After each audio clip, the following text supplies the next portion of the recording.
Hey look, it's my old friend. The Game Boy, or the Game Boy Color, is the very first handheld I got, alongside Super Mario Deluxe. From that point on, I fell in love with Nintendo, and was graced with consoles, handhelds, and games that kept me interested in gaming, and it's the very reason I'm here talking to you right now. So the Game Boy Color is obviously a big thing for me. Now I give to you 5 games that stays close to my heart, my top 5 favorite Game Boy/Game Boy Color games. But first, 2 rules. I will only list 1 game per series, so you won't see multiple games from, for example, Pokemon or Mario. And lastly, they have to be original games for the Game Boy, no ports. I'm so sorry, Super Mario Deluxe. Don't talk to me. Number 5. Pocket's Bomberman? I feel like Bomberman, just in general, is underrated. I mean, who can forget games like Super Bomberman and Bomberman 64? Well, everyone it seems, because no one seems to care much for them, or even consider them one of the greatest on their respective platforms. Now, what Pocket Bomberman did... wait, I still want to ponder over the name. Pocket Bomberman? Is it because you can have the Game Boy in your pocket? Is that it? Or is it ironic because Bomberman doesn't have pockets? Anyway, the game is more of a spin-off really. It's a 2D platformer and a good one at that. Hey, Legend of Zelda managed to make a good side-scroller out of a top-down perspective game, so why can't Bomberman? You'll be surprised to see how well it works, because the developers understood what most doesn't when it comes to changing a game into another genre.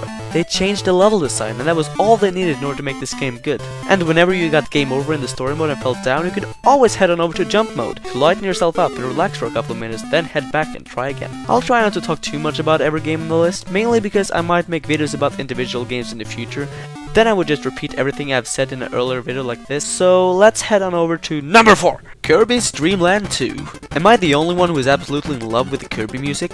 They really got themselves some awesome composers. Well, I'm just a sucker for Nintendo music in general, and let's stop right there and get back on track before oh, this music! Tears. No, but seriously, Kirby games are filled with so much joy. I think it's unfair how overlooked they were, even now. I mean, just take this game for example. It's full of originality in its gameplay and music, and it's so technically superior to most Game Boy games. It's also very challenging compared to most Kirby games, not in that what path to choose, backtracking to find hidden stuff kind of way, but in the gameplay itself. The introduction of Animals Friends was also a nice addition to the Dreamland series, and even got enhanced in the sequel. I love that each of the Animal Friends have their own soundtrack that will play when you ride them. Just listen to this music!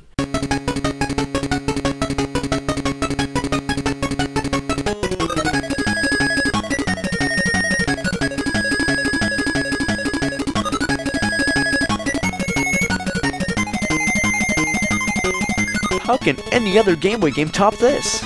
Well, I don't know. They still do for some reason. Number 3.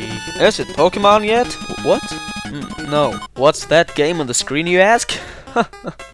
Oh, you poor innocent you. This, my viewer, is Wario Land 2. After the Game Boy success Super Mario Land, and the introduction of Wario, Hiroji Kiyotake, under the influence of obviously something, decided to make a series for Wario instead of Mario. Then came 2 of my favorite handheld games, Wario Land 2 and 4. Then solid evidence that Nintendo of Japan isn't just crazy, but really crazy. But man, I love this game. The coolest part is finding the paths that lead to secret levels, and there is a whole bunch of them. And who can forget the iconic reaction abilities? Wario has some strange reactions, alright. I mean, who turns into a spring after being hit in the head with a hammer? Who gets fat from eating cakes and starts running around when burned? Oh, I guess these reactions aren't so strange after all. I'm glad they went over to making Wario games instead of Super Mario Land. I mean, we already have new Super Mario.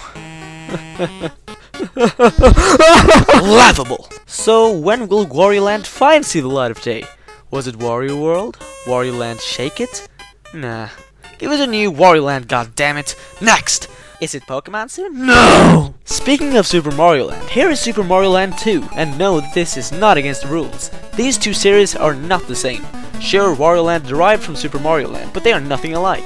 It would be the same thing as saying that Yoshi's Island is the same game as Super Mario Bros., because it's a sequel of Super Mario World, which basically came from Super Mario Bros. 3. What I'm trying to say is Mario and Wario have their own series. Now back to the game. This truly is a great Mario game. Super Mario Land, the first one, never did too much for me, because Super Mario Deluxe was just better.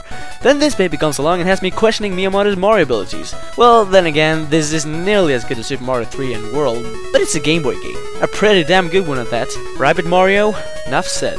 Link isn't the only one that suits the bunny hood, it seems. But in all seriousness, this game really stands out, with very original level design and enemies, catchy music, my favorite last level in any 2D Mario game, and a turtle that eats you. And yeah, that's great and all, but what about Pokemon Red, Purple, Indigo, and Brown? One of those gotta be #1. There is no way something other than a Pokemon could be #1 on a handheld, cause I say so, and my opinion matters more, regardless of how many games I've played, cause I probably haven't played a single game on this list, but that doesn't matter. My opinion is more important. Stop choking me.